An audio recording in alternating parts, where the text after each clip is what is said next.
नमस्ते, प्रणाम, जय सीताराम। हाय मेरे प्यारे दर्शकों, आप सभी का अपने यूट्यूब चैनल पर स्वागत करती हूँ।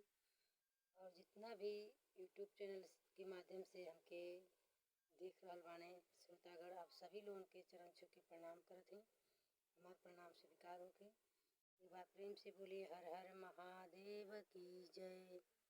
मैया भवानी पार्वती माता की जय, धरती माता की जय। प्रेम से बोले शिव परिवार की जय। तो आई सोनी दीदी, देखी एक बहुत ही बढ़िया, बहुत ही प्यारा, एक नए भाव में एक बहुत ही अच्छा देवी गीत आप लोगन के सुनावे जात बाटे। जौन भी टूटी हुई आप लोग क्षमा कर जाई।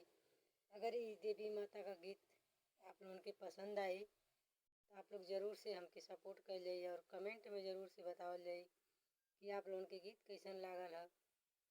आप लोगों का कमेंट पढ़ के हमारा मन गदगद हो जाला। तो प्लीज़ आप लोग ज़रूर से कमेंट करके आप लोग हमके बतावल जा कि हमारा गीत आप लोगों के कैसन लगल है।